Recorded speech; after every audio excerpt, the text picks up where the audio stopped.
Good evening. It's December 6th, 2013. My name is Matthew Ogden, and I'm happy to be hosting tonight's webcast from LaRouchepack.com. This is part of our regular Friday evening series of webcasts featuring Mr. Lyndon LaRouche.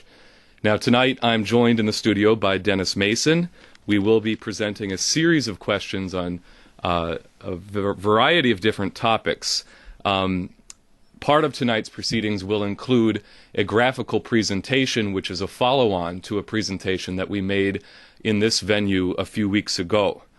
But what we will begin with tonight, as was requested by Mr. LaRouche, is a question which has come in from some contacts within Washington-based institutions. And I will read the question as follows. Mr. LaRouche, by all accounts, the interim agreement reached in Geneva between Iran and the P5+1 last month is good for U.S. national security. It holds open the possibility of avoiding a future confrontation in the Middle East, and it could result in a normalization of U.S. relations with Iran after 34 years. Despite these seemingly obvious benefits, there is a strong move to pressure the Senate to pass new sanctions against Iran next week, before Congress adjourns for the holidays. At least some Republicans, including Majority Leader Eric Cantor, seem to be further encouraged by the fact that the Obama presidency is in a free fall, and there are many Democrats who are looking for every opportunity to distance themselves from the White House. It is our assessment that if new sanctions are passed, this will break the deal with Iran, weaken U.S. national security, and set the stage for a new military confrontation somewhere down the road. Can you please give us your assessment of this situation? Thank you. I think the question is too simple, because there are factors involved here which change the character of what the answers are to the question. What's the difference is this. Look, the program was, under the Queen of England and similar people, the determination was to destroy the planet's population, to reduce the human beings' population on the planet from 7 billion persons to quickly to 1 billion persons. That's the policy. Now, the first thing they had to do in that policy, from the British, the Dutch, and so forth, what they had to do is first is crack the United States and crack Western and Central Europe. And so, therefore, the immediate damage was being done while China was still being allowed to have production, and more production, at the where the United States was being stripped of automobile production. It was given then to China. And this is a pattern that's been going on. So now what happens is the net effect. You have what happened with just this past week, in the case that where there was a crisis with the Russians on this issue, and the point was that the U.S. and others were making a terrible mistake, because there is no significant production in that area on the European side. However, the productive forces there are based largely in the Ukraine side. So therefore, then you have the attack on Ukraine, the strong attack against Ukraine, based on this factor. But the truth came out, and the truth was that the support lay with there itself with Ukraine. So the Ukrainians had the strength. Now, they didn't have the jobs. The other guys had the jobs, but they were white-collar jobs. They were not really production jobs. Now, this is a very significant thing. You have in the U.S., in Britain, and in continental Europe, part of it, the jobs are not production jobs. They are make-work jobs, that sort of thing. which means now that the power here for decision for the future, where does it lie? The future lies in the case of Ukraine, that Ukraine won. Why did it win? Well, it had an arrangement with Russia, but not only Russia. There's a sweeping movement across Asia and beyond it now, which is centered around the remaining productive capabilities, which concentrate in India, China, and so forth, on a whole series of these countries of the Asian area, or the Eurasian area. And it goes across the Pacific. So that in terms of marketing, the Pacific is a very convenient place for the United States, even now, despite the problems that we have on the West Coast. But it's part of a market. And therefore, what you have is a ability to revive the economy in the Asia section, of that part of the Asia section, whereas the U.S. transatlantic region is one that's in the state of collapse. So therefore, the attempt to intimidate Russia, etc., and China and India, to try to do that is a tactical, strategic mistake on the part of those who are pushing it. Because these guys have the jobs. They have this working force. It may not be the best force you could imagine. Some of it is very good. I mean, they're actually going to the moon. And to the purpose of building up something up there, which is very important for Earth.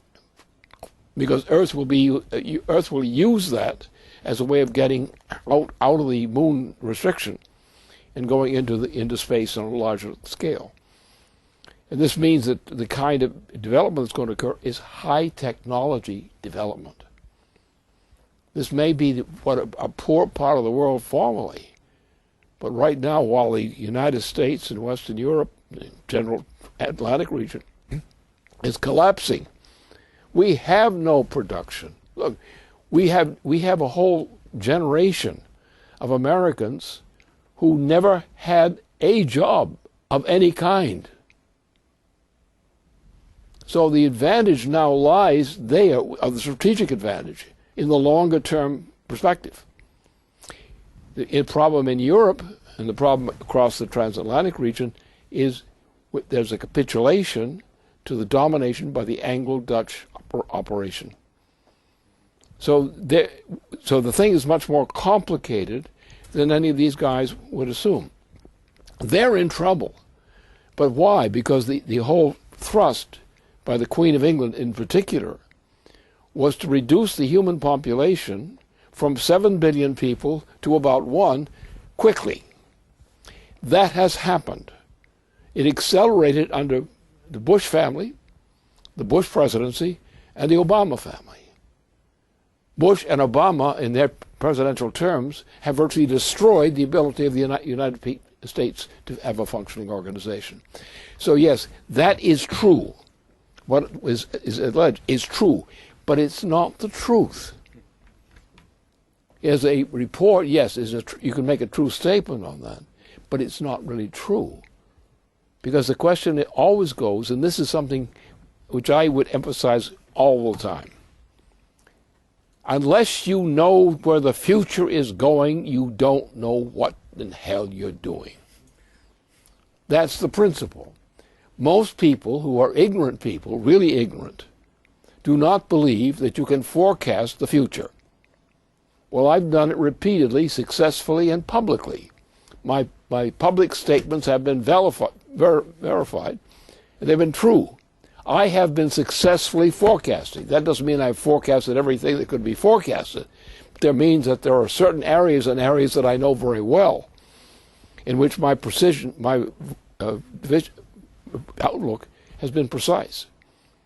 And when people fall into the trap of saying, well, nobody can know the future. Well, only idiots can't know the future. And to put a hard mark on it. And that's what the problem is. Because people, these guys, like the Wall Street crowd, they have no conception of the future. You know why they don't have a conception of the future? Because they never do anything good. That's why. They always steal. Rob, steal, so forth. Cheat. That's what they are. We do not need the existence of Wall Street. We could shut down Wall Street tomorrow under a cleaned-up presidency, and we would not suffer at all. We would gain if we got rid of every one of them and shipped them out to some place. You know? If they want to go to the moon, Mars, whatever, send them there. But that's the point. So you're in that kind of position that we can, on the one hand, and you see the panic on the part of these Wall Street gangsters coming at us. They are terrified of the threat we represent to them, because they know that the people of the United States are getting a creeping sense that they ain't no good. And therefore, that's what the complication is. You have the future, the knowledge of where the future is going. That's what we're dealing with. That's what I know. I don't know everything about all of the future, but I have certain areas like the economic features, physical economic in particular, where I'm an expert. And I have repeatedly made discoveries which involve forecasting what the future will bring, and I always tell them why. And it's always been right. And I made fewer forecasts of that nature because I didn't want to be foolish and just claim something. Every time I made a forecast, I knew what I was talking about. And I am typical of people who do know how to forecast and are capable of forecasting. And the entire Wall Street crowd has the problem with me that they insist that the future cannot be known by foreknowledge. Because they assume that their gambling stunts and swindles are the future. I insist that there are physical principles underlying this process, or human physical principles, which determine whether it's going to work or not.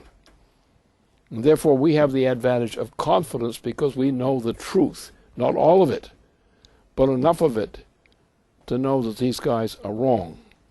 They, on the other hand, deny violently the truth because they don't want to believe that there is a truth out there which is going to act on the social process in helping to shape what the outcome will be.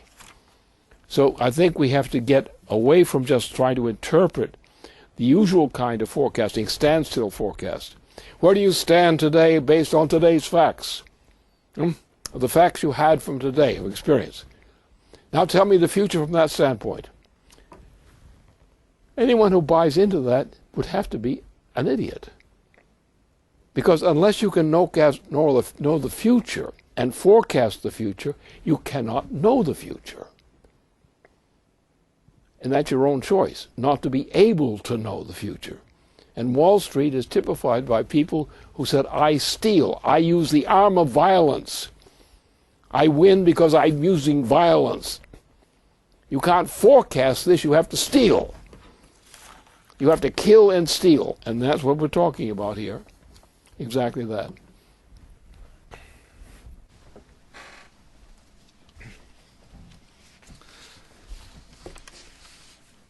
Well, let me reference the decision by Ukraine to turn its back on the dying transatlantic system and instead to turn towards Russia, China, and becoming a part of Eurasia.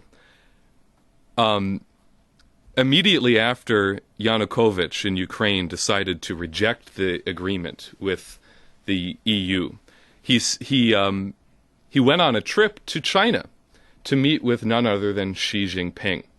And coming out of that visit, Xi Jinping and President Yanukovych signed an agreement of friendship and cooperation, bringing Ukraine and China together into a very close strategic and economic relationship.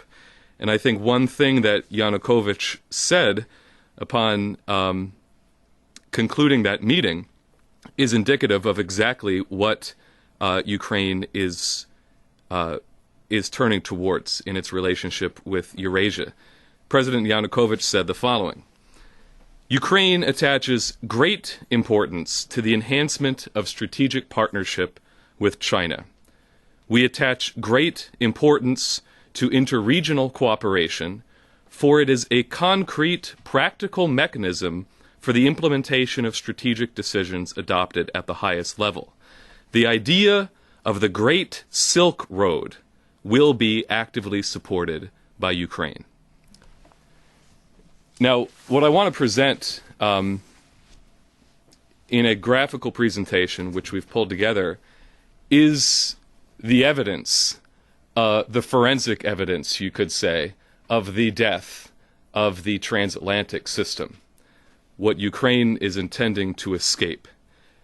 And some of these graphics were included in a presentation which was also made this past weekend by Helga LaRouche, the chairwoman of the Buzo Party in Germany, where she was speaking to the Buzo Party Congress, which was quite an event, the organization of the entire National Party launching a campaign for the European Parliament, and which was there were several greetings that came in from internationally, all across Europe, and from the United States.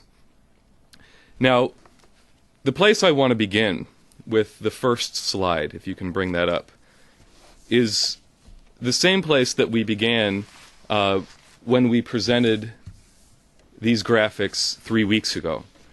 This is a picture of what Mr. LaRouche dubbed a hyperinflation worse than Weimar. What you see depicted here is the rapid growth of the derivatives bubble worldwide, which began growing in the 1980s when Glass-Steagall was being repealed, but which took off in an uncontrolled hyperinflationary explosion after 1999 with the repeal of Glass-Steagall. And so you see that this grew at a very rapid rate, in fact, an exponential rate, all the way up to the year 2007. Now, according to Bank of International Settlement statistics, the derivatives bubble, which makes up the vast majority of the debt of the entire globe, reached the point of $700 trillion at that time, which is a substantial amount of money, or fictional money. According to EIR estimates, you could probably say that that BIS figure is underestimated by almost half. So here you see that it's 1.5, 1.6 quadrillion dollars, or 1,500 trillion dollars. And you see that this should have crashed in the year 2007, 2008. It began to crash. It was a fictitious bubble to begin with of gambling debt, and it should have deflated in the year 2008. But instead, what happened?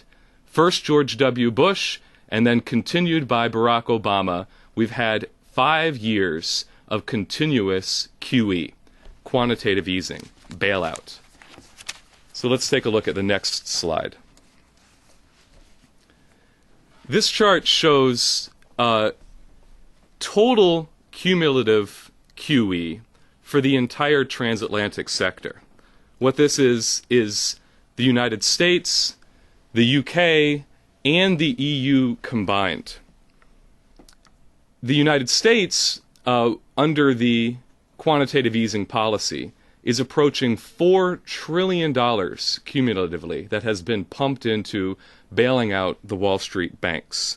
That's been growing now at a rate of $1 trillion a year, with $85 billion a month being pumped into these bailouts. So by the end of this year, we'll be reaching, or the end of this month, we'll be reaching the point of almost $4 trillion cumulatively. If you add to this the amount of quantitative easing that has been printed by the UK, which is around $1.2 trillion cumulatively in the last 5 years, and then add to that the EU, which has pumped another $2 trillion in their equivalent to quantitative easing in the last 5 years. You take all of this together, and you end up with a total of about $7 trillion in total quantitative easing bailout money. Now, that might seem like a big number, and it is a big number. But if you think back for a minute to the graphic that we saw previously, which was the total amount of derivatives exposure in the entire world financial system, compare this measly $7 trillion in bailout money in the last 5 years to $700 trillion, at least, in total derivatives exposure worldwide. And you see that this is only 1%, if that, of the total derivatives money that's hanging out there in the world financial system. So this measly $7 trillion could never cover the total derivatives exposure in the system. This system is dead, and no amount of bailout could ever cover that. Now, add into bailout the factor of bail-in. And this is what we saw launched in Cyprus in February of this year. This is now what we see coming to the United States with the case of the special case of bail-in being conducted currently in the case of Detroit, where you're bailing out the Wall Street banks at the expense of seizing the pensions of the city workers of Detroit. Even if you add bail-in to this number, the previous graphic, even if you add bail-in to this quantitative easing number, we figure that if you take the percentage of the bank accounts that were seized in the case of Cyprus, and you apply that percentage to the total amount of deposits that exists in the United States, in the UK, and in the European Union combined, that's only another $7 trillion. So at most, maybe you're talking about $14, $15 trillion of combined bailout and bail-in. So again, that cannot possibly cover an outstanding exposure of $700 trillion in the world derivatives market. So the point is, the intent was never to save the system. The intent was never to bail out the current financial system, to build a bridge over troubled water, or any other phrase that you might have heard from the lips of Ben Bernanke. I want to refer people to a forecast that Mr. LaRouche made in this very same venue on February 15th of this year. At that time, Mr. LaRouche said the following. He said, what you've got is a situation in which the degree of hyperinflation, which presently exists, especially in the transatlantic system, is such that the entire system is now hyperinflated to the point that it can no longer continue to exist on its present books. In other words, this is a doomsday situation. Because the hyperinflation which has been built up in the transatlantic system is so enormous, there is no ability in the world at large to continue to sustain it. This is a breakdown system. And then what Mr. LaRouche went on to say is that the people who are engineering this bailout, bail-in system understand that reality very well. They know that there is no way to save this system. What their intention is to cancel the vast majority of this fictitious wealth and to steal it from the vast majority of the transatlantic population. In order to bring to fruition what Mr. LaRouche referred to earlier in this broadcast tonight, the intention, which is the expressed intention from the quarters of the London financiers and their related co-thinkers, to reduce the population of the world on the order of 70 to 80%. Now, if you don't believe that, 2 days later, after you made that forecast on February 15th, that very reality happened in the case of Cyprus. The bail-in was applied. The percentage of the deposits of what people thought existed as their money was canceled and was seized, bailed in by the banks. Then that came home to roost in the case of Detroit here in the United States. Now, if people want to have a prescience of what the situation in Detroit will soon resemble, I want to bring up the next slide. This is called Greece, an IMF success story. Now, the numbers that you see on the screen could in no rational way be called a success story. You've got poverty increasing by 30% between the years 2008 and 2012. Homelessness in Greece has increased by 25% in those 4 years. The number of stillbirths has increased by 22% between 2008 and 2011. The suicide rate increased by 27% in just 1 year, from 2010 to 2011. And the prostitution rate increased by 150% between the years 2008 and 2012. Now, while all those numbers have been going up, look at what's been going down. The total population of Greece declined by 10% in the years 2009 to 2012. And the birth rate declined by an equivalent 10% in the years 2009 to 2011.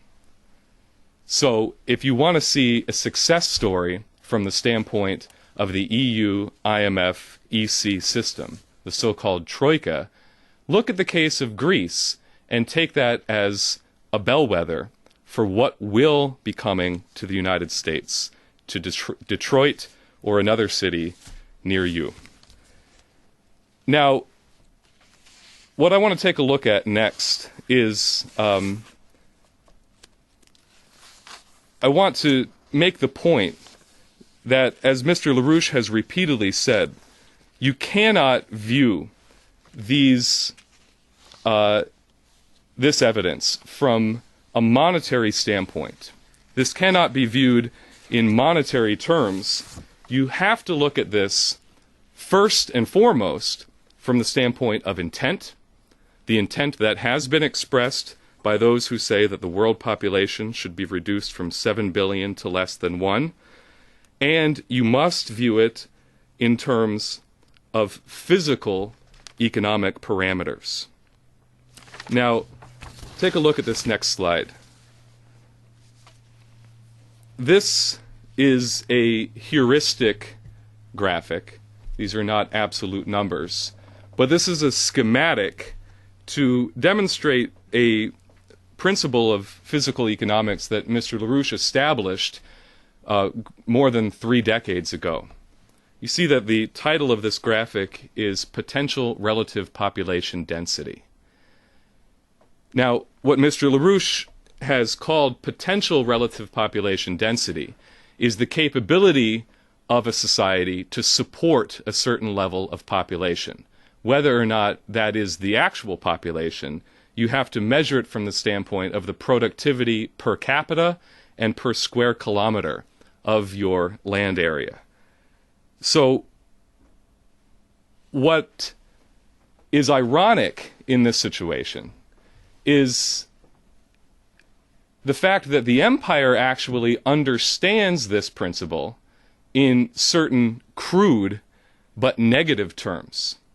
That whereas you might have heard the expressed intent that we need to reduce the population, the empire understands that it's not all that efficient to just go out and kill people one by one in terms of the actual population, although they do that.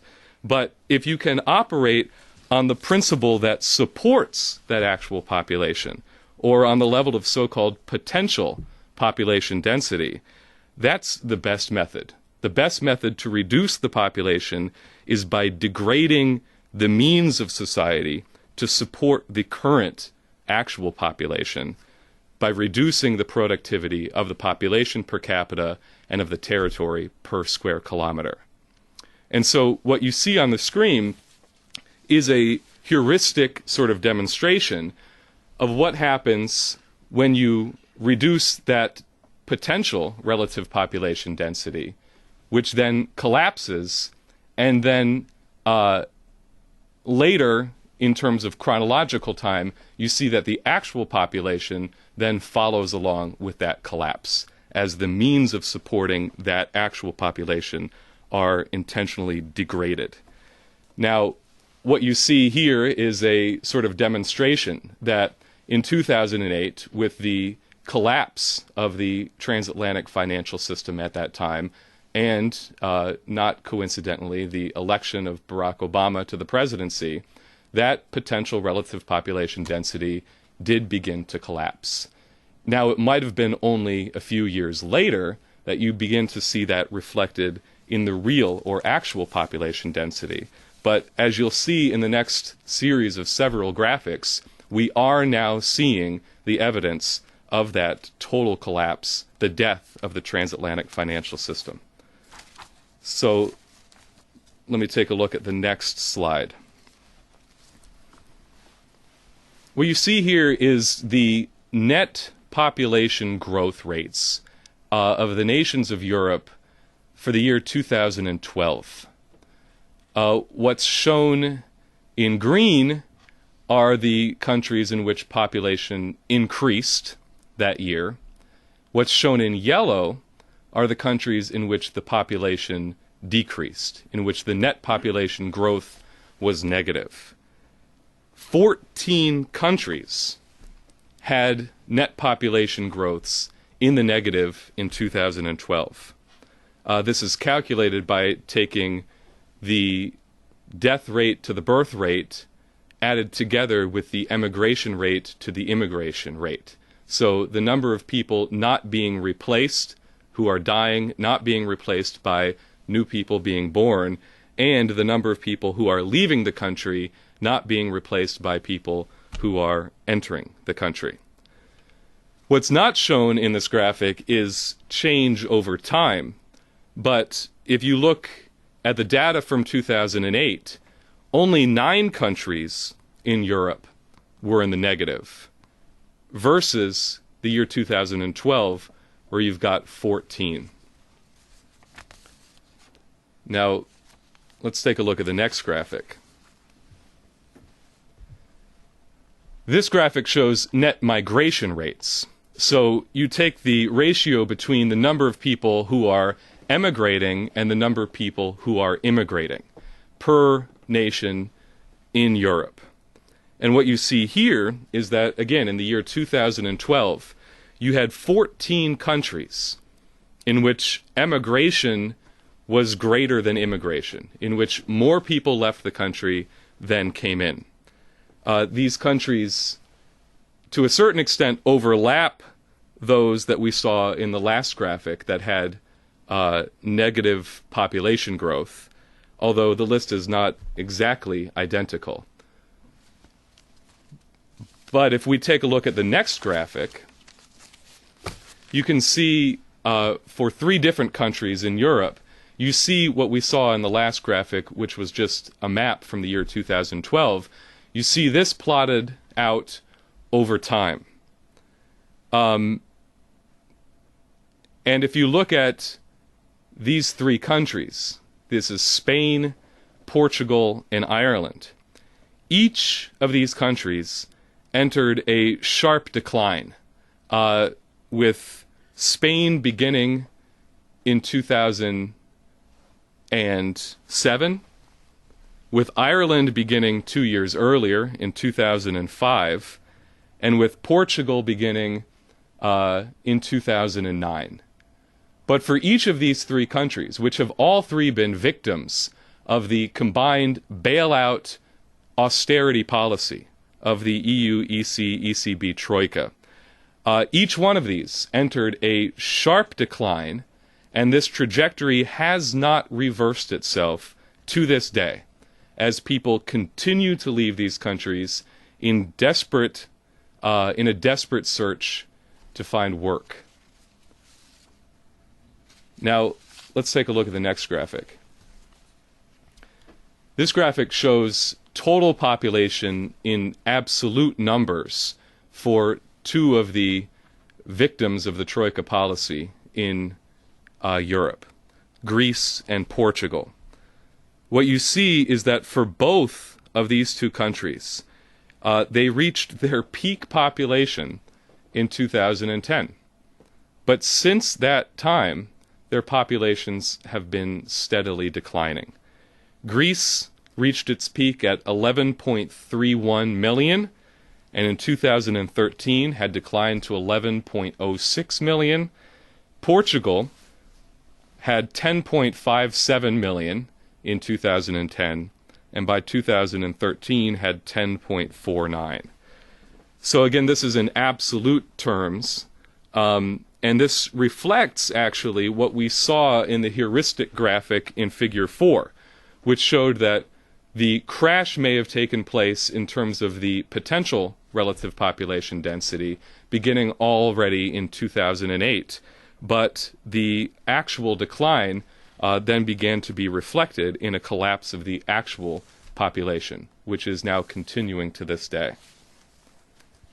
The next graphic shows the same thing for the case of Spain, which just last year began to experience a decline in its population, which is attributable mainly to negative net migration, or more people emigrating than immigrating to the country.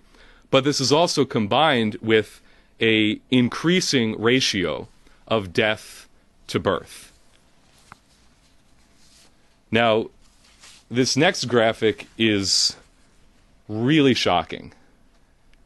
This shows what's happening in Italy in terms of the ratio between the number of people in absolute numbers who are dying in proportion to those who are being born.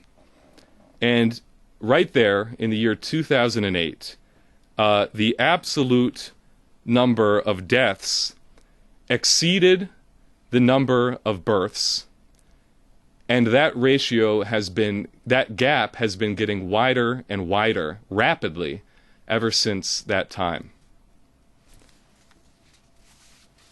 If you look at the next graphic, the exact same situation is happening in the case of Portugal.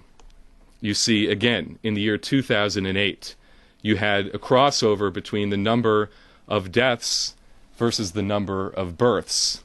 And that gap began getting wider, and then rapidly became, the ratio rapidly began to grow, beginning in the year 2010, all the way through 2012 and to 2013. We don't have the data yet for the total number of deaths in the year 2013, but you can see that the trajectory is equivalent to what we saw in the case of Italy. Now, I think one thing that's worth pointing out is that this really is a dark age scenario. If anybody has read the stories of the Black Death from the 14th century Dark Age, as Mr. LaRouche has himself related the stories of as sitting on the banks outside of Florence in the exact same place that Boccaccio was sitting when he wrote the Decameron, and looking down within the walls of the city of Florence, you have a sickening feeling that what's happening now in this growing gap between the number of deaths and the number of births, the desperate emigration of people leaving these countries, the exodus that's taking over the transatlantic system.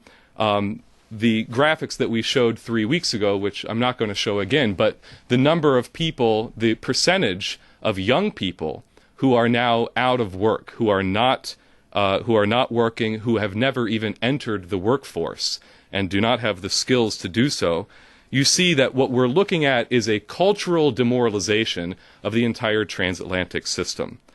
This next graphic shows that you do have young people giving up on the future.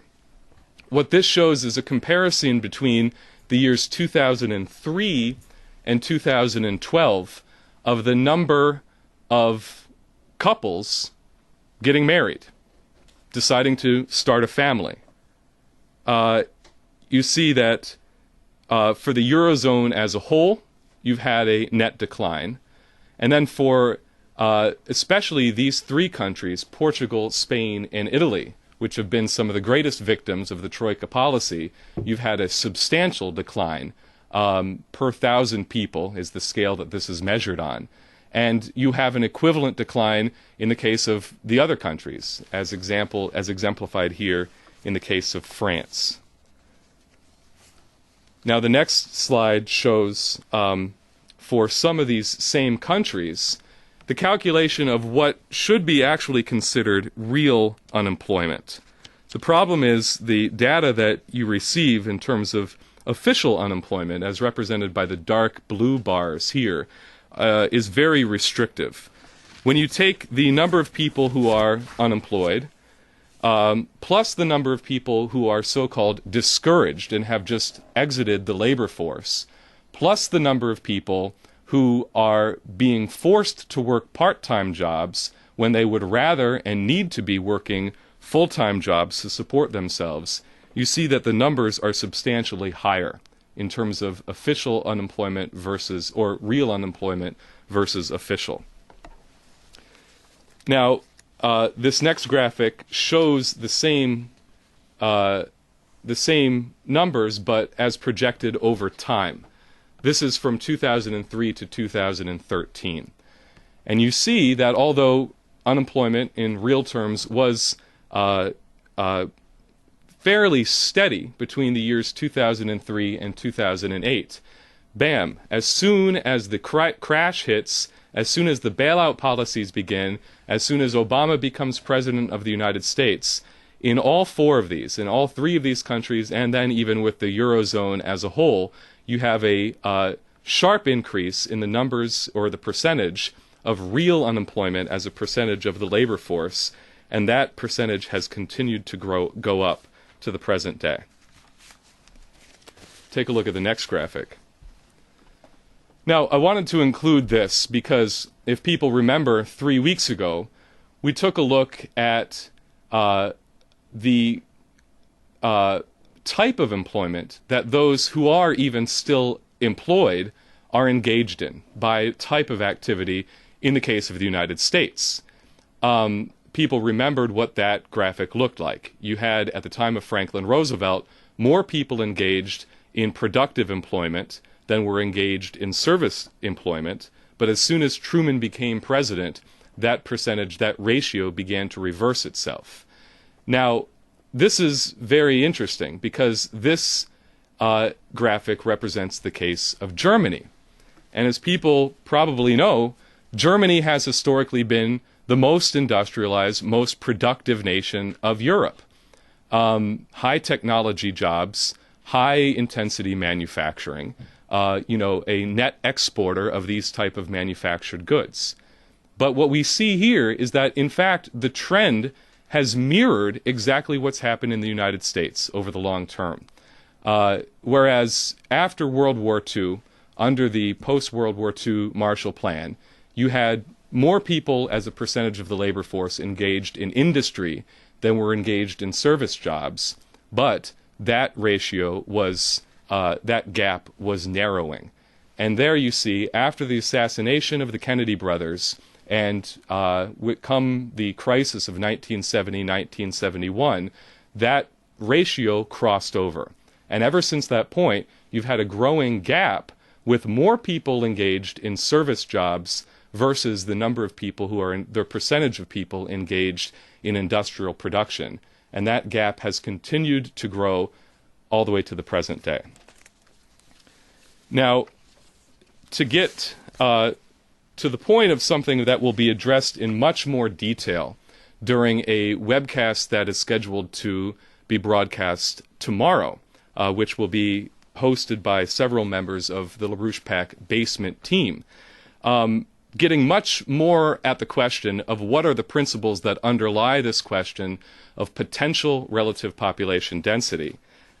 You'll be presented with a thorough demonstration of the necessity for a continuing increase in what's called energy flux density, the type of power and the intensity of power available per capita and per square kilometer. Now, in a negative sense, as your energy flux density decreases, collapses, that is reflected directly as a collapse in your potential and actual population density.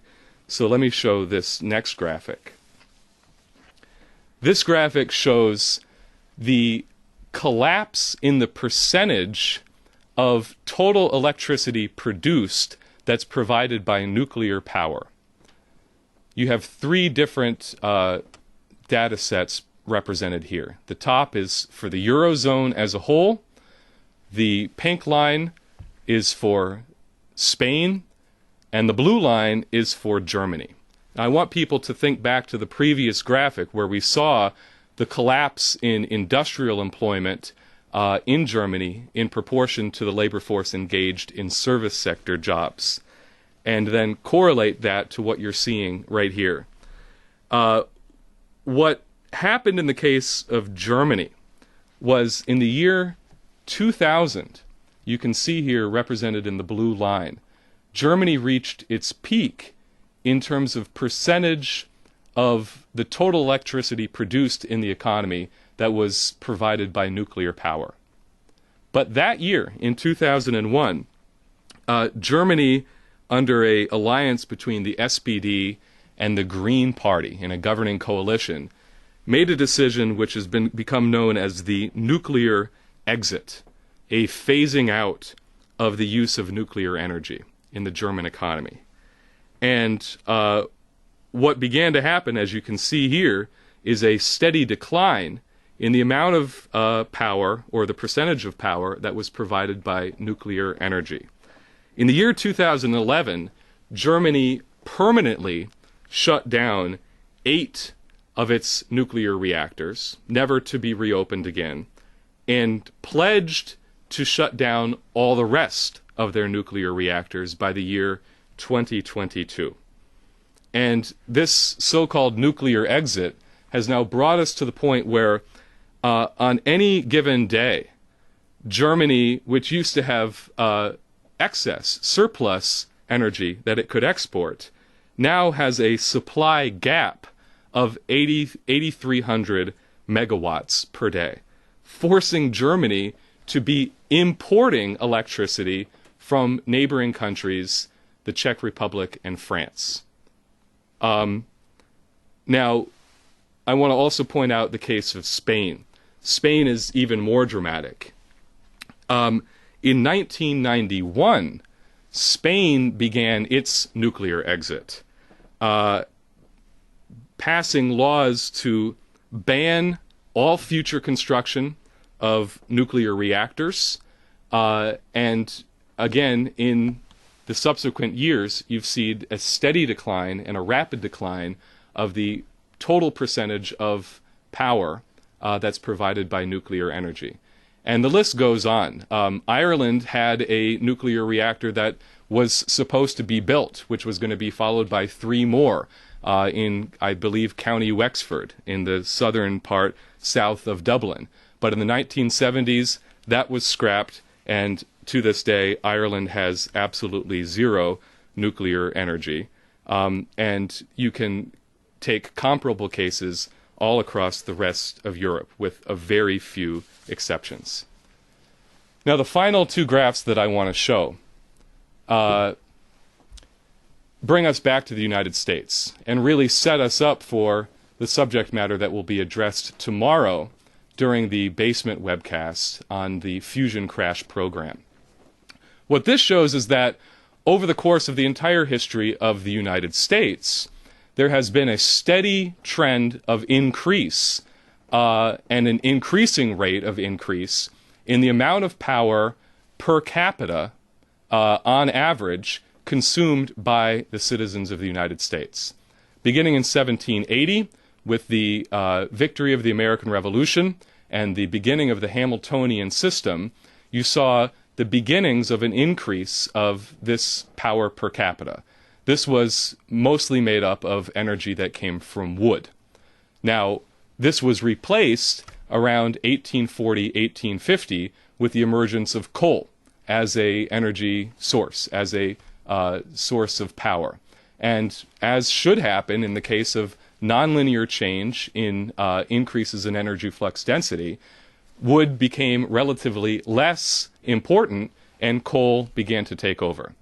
Then later, at the turn of the century, petroleum and natural gas began to replace coal and wood as the primary power source. And all the way up through the 1970s, you saw a steady rate of increase of the power consumption per capita for citizens of the United States. I would point out, interestingly, that there was a collapse going into the Great Depression, but that was reversed, as you can see, in the middle of the 1930s by the policies of Franklin Roosevelt. You can also see that there was a substantial increase around 1960, which was, of course, the election of John F. Kennedy. Now, let's take a look at the next slide. What this shows is what should have happened versus what actually happened. In 1970, you had the emergence of nuclear power.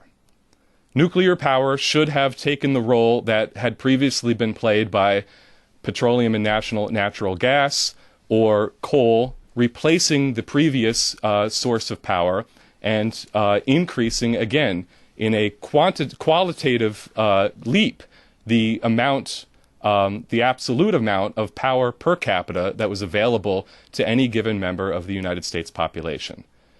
But because of the assassination of the Kennedy brothers and the emergence of the neo-Malthusian radical environmentalist, intentionally genocidal population reduction policy, nuclear never took off. And instead what we've seen is a leveling out, and now since the year 2000, a decline in the amount of power available per capita for the American population. So if you look at the gray gap, if you look at that gray triangle that is shown above the purple nuclear power graphic there, you see that this is the gap which is between where we should have been if we were following the trend that the United States had exhibited of a rapid increasing rate of increase in the amount of power per capita versus where we are today. And I'm going to use that as sort of a prelude to the basement webcast that will be broadcast tomorrow. But I want Lynn to address the question of what was the choice that Ukraine faced. What is this question of the death of the transatlantic system versus what is thoroughly documentable in terms of the increasing energy flux density available in the Eurasian Pacific-centered system?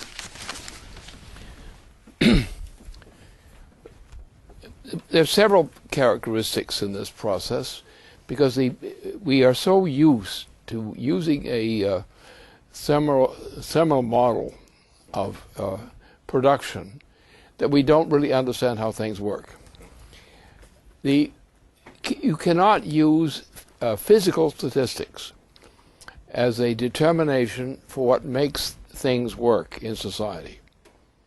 So everyone who's assumed, and this, people are trained to believe in this, they were trained to believe in this in the post-war period, for example, that they thought that the simple increase of some quantity by itself is accountable for progress.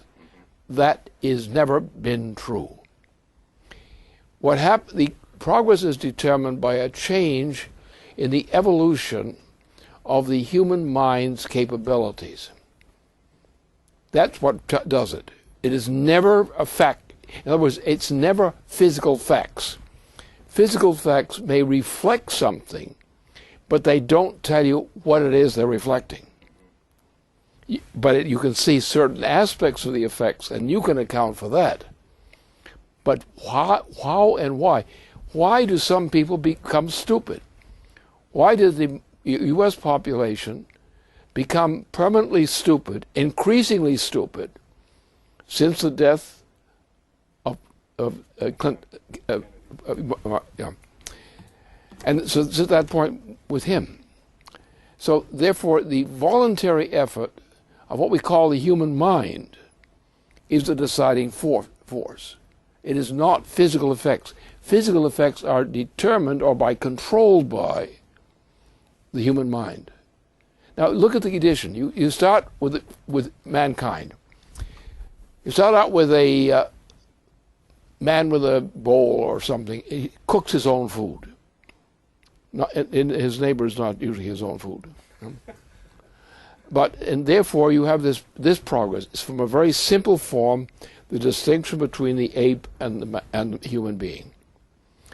And that we trace that generally from South America, because at the tip of South America, the climate and so forth was such that this was a good place to look for it. You would have the evidence. You would have the skulls and so forth, and the bones in them. You would have the fire site, the evidence there, because they would often stay in the same area, and you would have this burning of this fire at this fire site. So the thing is, what proves this thing is the human mind. It is not a factor, an exogenous factor. It is the human mind as such. And mankind is responsible in that way for his own success or defeat. Now, however, the reaction is that mankind reacts to what enables mankind to make progress, such as physical progress. And physical progress is a manifestation, but physical progress is not the cause of the change. That's the point. And therefore, but you need to have the cause expressed in results in order to sustain the change that you've introduced. So that what you have, for example, if you take if you're just an amateur, but you're not a sort of semi-informed amateur, you will say, okay, let's look at energy flux density. Now you go to the Handbook of Chemistry, and that's a pretty good one to use for this, because if you trace the development of different types of substances in chemistry, you get a picture of what the bounding conditions are of both sustaining income and progress. In other words, progress is an effect. As you take out a physical effect, it's an effect. For example, since the beginning of the 1970s, we already had access to thermonuclear fusion. And thermonuclear fusion is the power which you should be using now. You know, we had an organization some of us were associated with back in the 1970s, and we had a whole organization working on this thing, which was essentially thermonuclear fusion, and we worked on. I became involved heavily in this policy question of thermonuclear fusion, and this led to the development of what became the SDI, the Strategic Defense Initiative. And the Strategic Initiative was intended to be the realization of the capability that mankind had on its doorstep then. Had we continued with that policy. Now, I was the one who was really the chief responsible for pulling together several nations who combined with their forces in developing this system. And what happened was that, of course, in 1983, not only was this blocked by the right wing, or the screwballs, if you prefer, but it's been going down ever since. If we find a decline was occurring already, the assassination of Kennedy was a decline in the U.S. economy. Even the success of the program that had been set in motion, the space program, even though that was progressing, the rate of progress was declining. From 1973 on, it was down. You know, I made my career, essentially, as a notable career, was when 1971. In the summer of 1971, I had been forecasting this particular development, which it actually started in about 1968. During that period, I had laid it down and said, this is what's going to happen, so forth. Every economist in the United States and beyond said it could never happen. And it happened. That was between 68 and 71. In the summer of 71, it happened. Now, what this had an effect. What was the effect? Suddenly, a lot of people who had been very dubious about my role in these things, so we had a lot of good record, shall we say, on the technology. But this change, when I took the spark, I said, 1971, this is what's wrong with you guys. And we had it in the Queens College in New York City. We had a conference with a notable British figure brought in for the occasion, and for a debate between him and me. It was in Queens College. And that thing settled that I wiped the floor with these guys. And they all admitted it.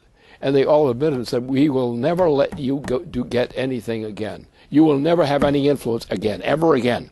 You won this one. You made fools out of us. We're not forgiving you. So what happened then, of course, this thermonuclear fusion process came into play. And I was all for it, naturally. It was just my business. So we had a whole group of scientists who were brought together as the Fusion Energy Foundation, and we went into programs. I had leading people in Germany and France in the nuclear field, senior people in these cases, and we pulled together with some Italians who were brilliant in this thing. We pulled together a plan for a system of defense, a nuclear system of defense. And so therefore we proposed that the Soviet Union and others join us in the arrangement with the United States to go for a nuclear solution. I personally was largely responsible for organizing the Soviet forces, who in a certain interval, were very much for this. I convinced them. So we had an international agreement on doing this. And it was the President of the United States supported me on this one. But then the Bush family crowd had a different view. And we know that group. We knew them very well. These were the pro-Hitler group who decided to dump the Hitler option at a certain point because they thought it was not a good idea to do. But they were always pro-Nazi up to that point, and pro-fascist in general. So what we ran into is this Bush family related. Remember that Prescott Bush was the key figure in allowing Adolf Hitler to become the Chancellor of Germany.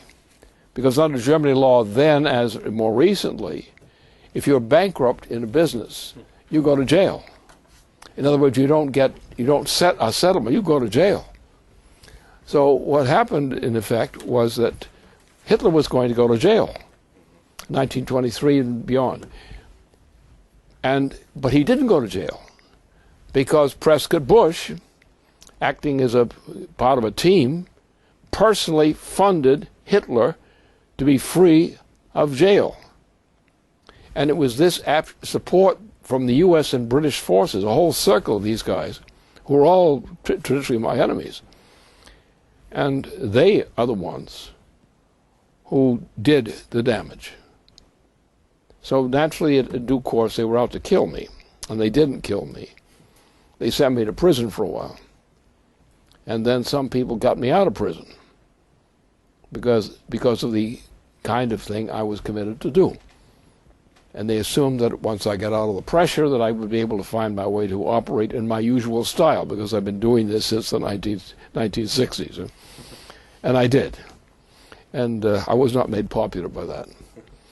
But so the point, what I'm illustrating is the fact is that there's the personal aspect, the personal intellectual aspect, the way people think, what they will insist on doing, what they will stick to, what they will abandon. And, you know, generally the problem of lack of progress of a nation is a lack of guts. Because mostly nations will know that the ability to do this, what has to be done, can be done. But as a practical matter, they won't. They will say, for political reasons, we're not going to do that. We're going to go along to get along, which is their policy. Go along to get along. That's what the policy of the Senate is. They have a slogan, go along to get along. And that go along to get along is a declaration of corruption. Because if you're turning against the things that will actually make the nation happier and better, what's wrong with that?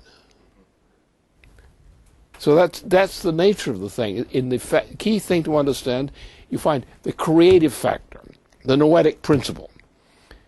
And that's the characteristic of mankind. No other species known to us but mankind does that. Mankind, by a coordinated development of the human will to accomplish things and to rise to the occasion, is what this science comes in, because the drive to break through. The difference and the problem is why people don't understand this. Most people believe that you cannot know the future. The fact is that humanity's progress depends upon people who put that confidence in the future. In other words, you don't take the facts and make a deductive approach to the facts. You have a typical human insight which indicates to you that you can break through. And some of us do that, and most of us don't. But that is the history of science. You will find that always there are individual personalities who are outstanding in one respect or another. These personalities are the ones who drive progress. It is not coal. It is not oil. It is not nuclear power. That is not what drives it. What drives it is the human mind. And it doesn't live on coal, it doesn't live on oil, it lives on the human mind. And only the human mind, as far as we know, the only thing we know of in the universe that does that is human beings, the human mind. However, we live in an oligarchical society still. The dominant feature, as in the case of the Troy case, is an example of this. We live in a society which is actually an evil society. The Roman Empire was an evil society. They actually conducted genocide against the Roman people. What they did is the wealthiest Romans, at a certain point, said, we're getting out of here. And they took their treasures with them. And they went up to the northern part of the Adriatic. And they lived a tough life for a while and settled and then became Venice. And then after a while they cracked down on the Venetian system, but they kept the relics of it. And they became the Dutch system, the Anglo-Dutch system. And this was a process that went on especially in the 17th and 18th century. And in the 17th century it was the Dutch oligarchy which became the new Venetian party. And then at the turn of the century, going into the 18th century, we had the emergence of the so-called British society. But this was the Anglo-Dutch and are the same thing to the present day. So you have the world empire, as a dominant empire, is the Anglo-Dutch system. And therefore it is you would only get the green policy as a result of this kind of oligarchical system. And the thing lies in the human mind. And so all other, everybody practically in economics teaches so-called practical economics. That they say they're mechanical principles and so forth, and if you follow these, you can get rich. And, well, progress will get progress, but the basic thing is to get rich and get powerful. And so, therefore, that's what the problem is. So we live in a society where when you say the fact that something could be the case is going to make it the case, depends upon exactly how the society decides. And therefore, it's those of us who do this who usually lose. Like take Kepler, for example. Kepler's achievements were things that he was supposed never to be able to do. And he did them. And he was right. And they ran out there screaming and denouncing him all the way through, but he was still right. So therefore you'll find it is the human intellectual personality which is the principal driver force which determines whether you have progress or don't. And the problem is that when I hear someone say, well, let's be practical, I say, let's kill him. Because it's the practical guys, the ones who say, let's be practical, they're the ones who will always betray you. These are your enemies, the practical people, because they don't want you to change the game. They want to control you. And you decide, why do these characters get so upset about me? From Wall Street. Why do they get so upset? Because I forecast the future, and I never do it foolishly. Unfortunately, so far at least. I would hope I'd never come to that time. But therefore, they wish to have a willpower control over the economy. That's what they're doing now. They're burglars, they're thieves, they're murderers. And they want power, power, power, power. But they don't earn anything. And they don't produce much. But at the same time, they have access to what the discoveries have been made by scientific figures and others, great poets and so forth as well, all part of the same thing.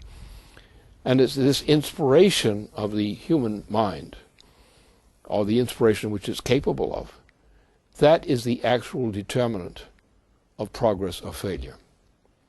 It is not a gimmick. It's not a statistical. The statistic shows you the effect of what has already been predetermined by what your policies are. They interpret the thing as the effect is the cause. If you're rich, you must be right. That's the way it goes.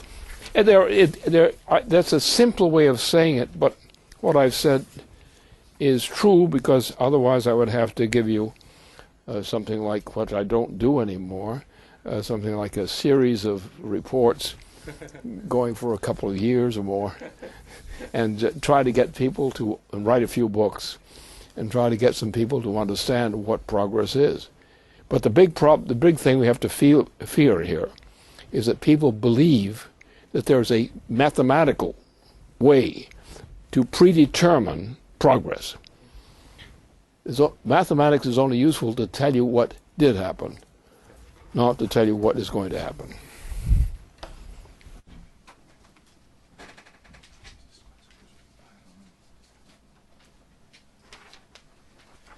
Okay.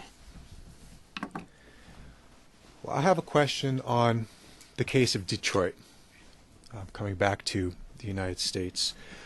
In particular, the collapse of the United States. This week, federal judge Stephen Rhodes ruled that the emergency manager of Detroit, Kevin Orr, can use Chapter 9 bankruptcy to dump the pension obligations, saying that pension benefits are a contractual right and are not entitled to any heightened protection in a municipal bankruptcy. This is in spite of the fact that the Constitution of the state of Michigan explicitly says otherwise. Section 24 reads, "The accrued financial benefits of each pension plan and retirement system of the state and its political subdivisions shall be a contractual obligation thereof, which shall not be diminished or impaired thereby." Now, in addition to this, the judge admitted that Kevin Orr has not negotiated with the creditors in good faith, which is a requirement for bankruptcy, but went ahead and approved the filing regardless, saying that it was impractical because the financial crisis in Detroit was growing worse. Now, in the body of the written ruling, Judge Stephen Rhodes wrote that it was important for the court to give voice to what it understands is the narrative giving rise to the objecting party's argument that the city of Detroit did not file this case in good faith. The court will then, in Section 2, is what he writes, explain that there is some support in the record for that narrative. He then puts together a composite of the arguments as to why Detroit, under Kevin Orr, filed for bankruptcy in bad faith. At the very beginning of this composite, Judge Rhodes writes, according to this composite narrative of the lead-up to the city of Detroit's bankruptcy filing, the bankruptcy was the intended consequence of a years-long strategic plan. The goal of this plan was the impairment of pension rights through a bankruptcy filing by the city. Its genesis was hatched in a law review article that 2 Jones Day attorneys wrote. This is significant because Jones Day later became not only the city's attorneys in the case, but is also the law firm from which the city's emergency manager was hired. That article was titled, "Can Municipalities Use Bankruptcy to Solve Their Pension Woes?" And it laid out in detail the legal roadmap for using bankruptcy to impair municipal pensions. Now, there's more in what he wrote, but this gives you a sense of it. And Judge Stephen Rhodes was careful to note that his written compilation of the narrative was not the court's opinion. After which, he does write, the court finds, however, that in some particulars, the record does support the objector's view of the reality that led to this bankruptcy filing. It is, however, not nearly supported in enough particulars for the court to find that the filing was in bad faith. It goes on from there. Now, this sets a very dangerous precedent. This is already being thrown around in the media as the way that other cities can handle their own pension obligations. So the question is, what course of action do we take, given that they are committing this crime of murder and propagating that crime out in the open for everybody to see? Again, you've come to the same thing I was just talking about. The question takes the form of a moral issue. And if you ignore the moral issue, is what they did in Detroit in this operation, you are going to find out you're going to destroy your own society. But that's the intention. This has happened before. The case of Troy. The case of Troy. Genocide to eliminate a problem. So what they did is they broke in one night to the gate with this wooden horse, and those inside the wooden horse then opened the gate from the inside of the city. There was a general slaughter of the members of the city, after which some people surrendered. And then the Romans, or the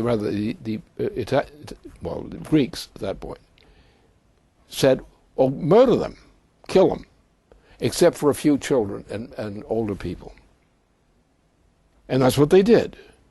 The Roman Empire did something very similar, and other empires and imperial systems have acted similarly.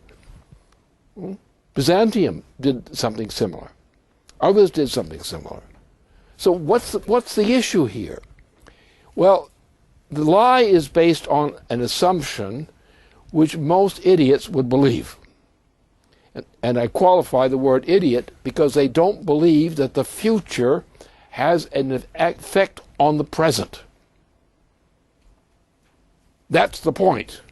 That's the moral issue. That's the practical issue. Because the power of the human mind to make decisions and sustain traditions which will allow mankind to move ahead depends upon how we treat those ahead of us. And if we kill people because we don't like to have them as burdens, we are going to destroy ourselves. And that is the record of the oligarchical system. It has happened repeatedly in history. The oligarchical system has practiced the genocide against its own people. Or first they would start by just cutting out some of the population. The slave system was used for that purpose, not just to get active slaves, but to kill people as gladiators. So you create a form of entertainment called the gladiator. And the gladiator is out there to kill either himself or the person he's against. And if he succeeds in killing the guy he met for the first time, he may be killed by the guy the second time, or he may get a second chance to kill a second person. So therefore, that the very idea of letting this kind of thing happen, murder, that's what it is. Intentional killing is murder. The intentional killing of a person is a murder, however it is effected. And doctors used to get very upset about this matter. They've become less upset, more concerned about fees sometimes than this.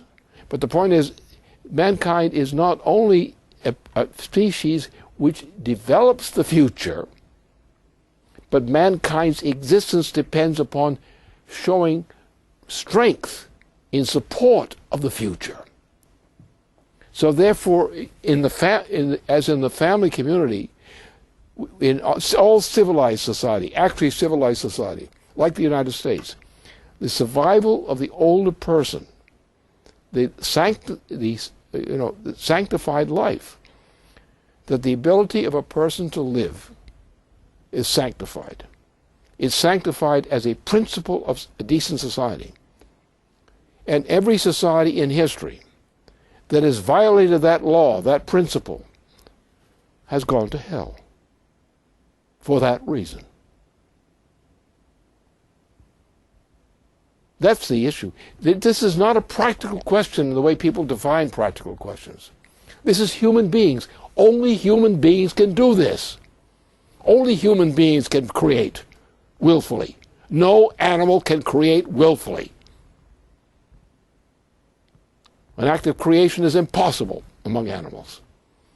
And the human being and the leaders of human society are always people who are future-oriented.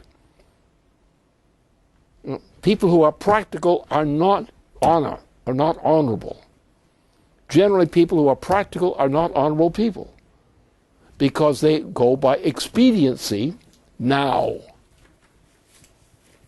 Whereas people who are moral and people who are creative, generally are moral, depend upon their commitment to the future. How do you make a discovery? How many great discoveries, scientific discoveries, were made? Who were the people who did this? And what was the product of people who did not? Then you had people who were just the intermediate. They weren't the great geniuses who could make these great discoveries, but they were enjoyed supporting the process of discovery of the future. They were all thinking about the future. Their conversations in their home, they would talk about the future. Engineers, for example, talking in their homes. They talk about the future, what we're going to do, how it's going to work. I don't know if that's going to work or not. And this kind of a discussion would be going on. So the very idea of what comes out of that Detroit determination so far is actually a crime against humanity, a crime at the highest level of crime, the worst kind of crime. The very fact that that judge would make that proposal is a crime against humanity.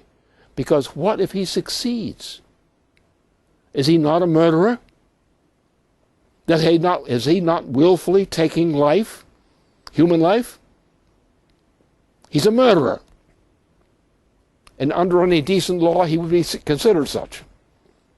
For example, you have the case of people who are dying of very serious diseases. Life is terminal for them. Pain is great.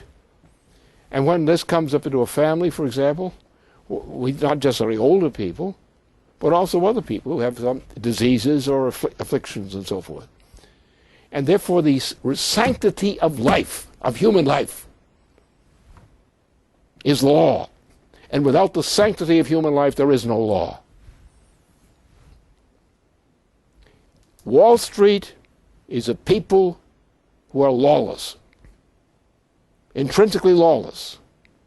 When you get a Wall Street creep, and they start to argue with you, They will come to you and make you practical reasons why they should do what they do. What does that mean? That means they're intentionally criminals, and they should be treated as criminals. Now, doesn't mean we kill them, but we have certain restraints on how far they're able to be allowed to go. And that's the kind of accommodation we make. We don't kill them simply because they're, killers, evil people. We don't kill them because we have a high regard for human life. And what is human life? Human life does not exist as a thing in an instant. Define life for me. Define human life for me. How does it function? Life as such. How does it function? Because it's not just life as such. It's life associated with the voluntary capability of a human being. So what you're dealing with these guys, these Detroit guys, these are the worst enemies of humanity. They are the same thing as Adolf Hitler's many times over. And they should be treated as Adolf Hitler's many times over.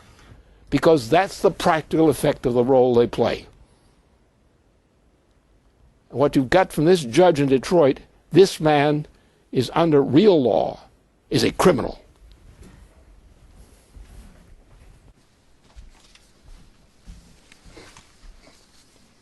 This week there was a resolution filed by Congressman Walter Jones and Congressman Stephen Lynch from Massachusetts to expose the criminals behind September 11th, 2001. And this is the biggest break in the fight to bring down the Anglo-Saudi empire that was responsible for these attacks in 2001. This resolution is H.Res. 428, and it's already receiving widespread coverage around the entire country. What the coverage in the Boston Globe and the Boston Herald, which is really exploding. There's an AP wire circulating because of the fact that Stephen Lynch has decided to join Walter Jones in this fight. This features Stephen Lynch saying, 12 years after the horrific September 11th attacks, unanswered questions still remain. These pages contain information that is vital to a full understanding of the events and the circumstances surrounding this tragedy. The families of the victims and the American people deserve better, they deserve answers, they deserve a full accounting, and that has not happened yet. I'm very pleased to be working with my colleague Congressman Jones to ensure these pages see the light of day. I strongly encourage my colleagues to review this classified section of the inquiry and to work with me and Congressman Jones to get it declassified. Now, what's very important is all of the coverage of this resolution is featuring directly the role of the Saudis and what was covered up by the Bush administration and what continues to be covered up by the Obama administration. And what Congressman Jones has done with this resolution has blown this entire thing open in a way that we have previously not seen. And you've got people coming out of the woodwork who were engaged in the inquiry in 2003 with Bob Graham, the people who were the professional staff members saying, when I saw this evidence, I was personally horrified. And then when it became classified, when it was covered up, it quotes Eleanor Hill, who was the staff director of the joint inquiry, saying, this was disturbing, and even back then, I personally felt that they could have released more of it. Somebody needs to look at this again. And so what Congressman Jones has said, and what he's been quoted as saying with this resolution, is that he personally saw these pages. We know very well that several other members of Congress have personally read these pages, and every single one of them that's read them and come out has decided, as Stephen Lynch has decided, that now's the time to act, to declassify the 28 pages from 9/11. So because you've played the unique role ever since you were on the Stockwell show in 2001 in saying exactly who was responsible for these attacks, I want to give you a chance to respond. This is a result of classical, shall we say, imperialism. This was, what's the empire? Well, it's the Anglo-Dutch Empire. What's the Saudis? The Saudis are part of the Anglo-Dutch Empire. Not necessarily all Saudis, but the Prince Bandar, who is the key character in this thing that we can pin down. Huh? And I mean, we shouldn't be coy about this. I know who did what to whom. I've been informed, and I have been able to check the knowledge. I know. I didn't have to know the future to do it. I knew it from the present, and knew it from already. And a number of us knew this. We knew the context. We knew people who talked about it. But the lid was put on the members of Congress as such, not on the members of Congress as persons, but members of Congress as active members of the Congress. And other people were not supposed to get this information. But we had the information anyway. Now, the problem here is just exactly that. Who's to blame? Who is the culprit? We know what happened. The facts are known. Prince Bandar was the key person. He personally was involved in setting up two of the pilots who were used in the incident. I mean, what more do you want than that? His wife was involved in it. They were all involved. But it was a company, a three-part company operation, which ran the whole operation, and it was the Queen of England who was in charge of it. She and her firm. So they had a Saudi firm, a Saudi British firm, that did this business. They did it. They intended to do it. Now, that doesn't mean that everyone in the Saudi Arabian community is part of this particular operation. I think there's some who probably would object to this thing. But also I have to take the case about, what about the president? Bush. Now, wasn't a very intelligent president. His brain power was extremely limited. I think his drug power was much more important than his brain power. But the point was, the Bush family, who was a leading host for these Saudis, who were shipped back to Saudi Arabia from the United States. Remember, when this happened, the United States was shut down. People could not leave the United States, except chiefly members of Saudi families. And they were flown largely from places such as Texas, where people were meeting with the Saudi families down there in the wake of this process.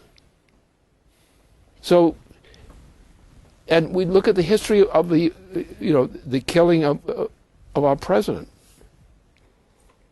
The killing was part of this process. Who did it? Well, the word now is J. Edgar Hoover did it. Or people like that. People in that whole group did that. That's how he was killed. That's why his brother was killed, obviously, the same way. And for a purpose. The purpose is obvious. Look at the policy. Look at his policy, and look at the Roosevelt policy. Eleanor Roosevelt's policy. Eleanor Roosevelt was the person who campaigned and organized the campaign. Huh? So, the point is, on this question stands the integrity of the existence of the United States. The evidence thing is that since George W. Bush Jr. was president and Obama is in with the same knowledge. Remember, Obama has this knowledge. So he's also covering up for a crime against the United States. He should be impeached for that reason alone. The crime is at the highest possible level. You want to talk about high crimes and misdemeanors. What Obama has done is high crimes. By condoning this, by lending his voice to renewing this ban on the disclosure of this information. Protecting who? Protecting the Queen of England, not just the Saudis, but the Queen of England, who are really the party who are responsible for 9/11. Now, what is the Queen of England's off policy. What does she do? What is it that's so important to her? Well, she already made it clear quite recently in terms of the Copenhagen events. She said, she has made it clear, the reduction of the human population of this planet from 7 billion to no more than 1 is her immediate objective. Did Hitler say that? He never went that far. He never went as far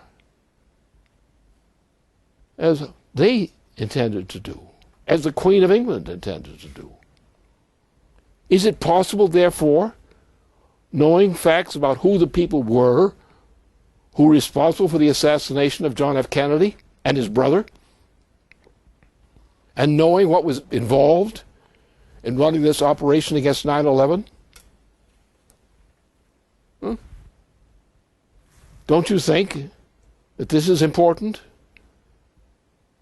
Don't you think that the full culprit list, including the Queen of England, should be called to account for great crimes against humanity? And that we in the United States will not have any honor unless we purge the system of this crime. Purge the United States of the complicity of leading officials who, out of their complicity, were able to launch this atrocity against the United States. And then who shamelessly, in the person of the Queen of England, who's one of the biggest drug pushers in the world. These are the crimes against the people of the United States and others. And we have had people at the highest level of rank in government in the middle of the complicity of this crime against the United States and against civilization generally. We've got to look at things in that manner. We've got to stop the faking. There's a part of the world, people of the world, who are criminals in the worst sense. The Rudolf Hess treatment is probably be appropriate for each and all of them.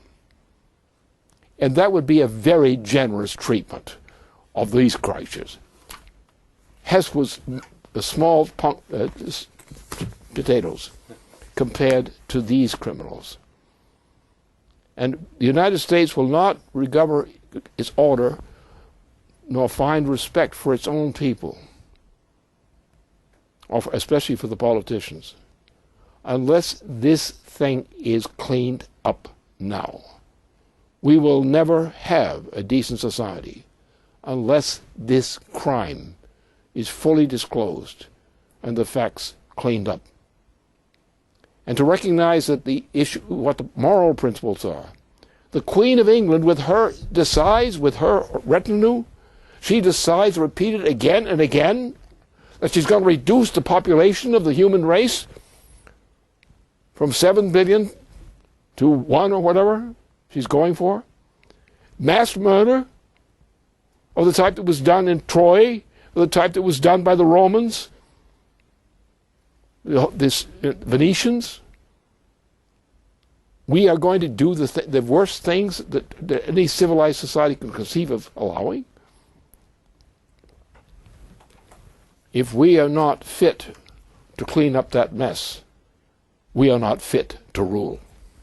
And anyone who is not willing to clean up the mess is not qualified to rule in government.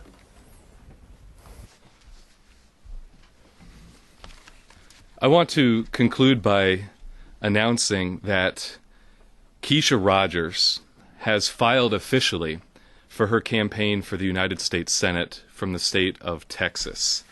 For people who do not know, Keisha Rogers was the two-time Democratic nominee in the 22nd District of Texas, formerly the home of NASA, where she campaigned on the policy of impeaching Obama and saving NASA, and won the Democratic nomination 2 elections in a row. Now she has officially filed for the campaign for the U.S. Senate from Texas. Now, she put out a statement which is available on the LaRouche PAC website. I want to read a small excerpt of this. She says, "My name is Keisha Rogers, and I'm now a candidate for the United States Senate. I'm running for the Democratic nomination to fill the void created by bankrupt and corrupt leaders who have long stifled a direction towards true economic and scientific progress for the state and for the nation." She says, "I'm calling on the citizens of Texas to join me as your U.S. Senate candidate in ending the Wall Street bailout economy and the looting of our nation's social safety net. We must begin by immediately restoring banking order to this nation. That means the reinstatement of Glass-Steagall as the banking law of the land. No more bailouts, no more bail-ins. I reject the murderous policies targeting the poor and the elderly in the name of Obamacare and the bonuses to the insurance companies. I reject a policy of record unemployment and mass starvation and homelessness for the people of this nation. We must now finally end the shutdown of our space program, our industries, and our farms." She concludes by saying, "Texas must again be a leader in progress and growth, leading the way as one of the most highly industrialized states in the Union. We must lead the way in demanding new platforms of higher energy density through establishing a fusion-based economy." In one of Kennedy's final speeches in Houston, Texas, he remarked, "In Texas and the nation, change has been the law of life. Growth has meant new opportunities for this state. Progress has meant new achievements. This must once again become our mission." So, Lynn, do you have any final words to say on the subject of Keisha's announcement for the U.S. Senate? Well, I think one thing I should say, that recently, when the occasion came up, we had a presentation among ourselves, and I hammered down completely that we had to get her immediately on registered as a Senate candidate, because I think that was in the organization, our organization as a whole, her playing that role in that part of the United States under those circumstances is exactly what is required to tip the balance, which is what has to be done. Because we have a lot of people out there in the United States who are really cowardly in the sense, at least by my standards, they're cowardly. Now, of course, I've done things that other people would not have done because I thought it was necessary. And therefore, the point was I had a sense, an a priori partly in sense, that I knew she could do it. And the only thing I had to worry about before going ahead was had she made up her mind that she was willing to do what she could do and knew she could do. And when she said yes, I said yes.